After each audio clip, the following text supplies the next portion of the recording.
শত্রু যদি খুবই শক্তিশালী ভয়ঙ্কর শত্রু হয় যে আপনার ক্ষতি করতেই থাকে, তাহলে তাকে দমন করার জন্য আজকের আমলটি অত্যন্ত কার্যকরী, পরীক্ষিত, যেটা আপনারা করলে অবশ্যই বুঝতে পারবেন। একটি আয়াত পাঠ করতে হবে 313 বার। আয়াতটি হচ্ছে ওয়া মাকারু ওয়া মাকারাল্লাহ ওয়াল্লাহু খায়রুল মাকিরিন। এই যে একটি আয়াত, এটা 313 বার পাঠ করে সামান্য অল্প একটু লবণের উপর আপনি ফু দিবেন। লবণটা হাতের এখানে নেবেন, বাম হাতের এখানে নিয়ে 313 বার ওয়া মাকারু ওয়া মাকারাল্লাহ ওয়াল্লাহু খায়রুল মাকিরিন পাঠ করে ফু দিয়ে এরকম আঙ্গুল দিয়ে নাড়বেন। তারপরে এই লবণটা আপনি সরাসরি আগুনের মধ্যে ফেলে দিবেন। গ্যাসের চুলা হলে পুরাতে একটু সমস্যা হবে, আপনি যেভাবে পারেন পুরাবেন, যাতে করে আপনি যেটাতে পুরাবেন ডেক্সি নষ্ট না হয়।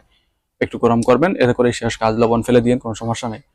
আর যাদের লাকড়ির চুলা রয়েছে তাদের কোনো সমস্যা নেই, আপনার চুলার মধ্যে এই লবণ ফেলে দিবেন। যে কোনো দিন যে কোনো সময় করতে পারবেন। এই লবণ ফেলার সাথে সাথে শত্রু আপনার জন্য একদম বশে পরিণত হয়ে যাবে। সে আপনার কোনো ক্ষতি করবে না।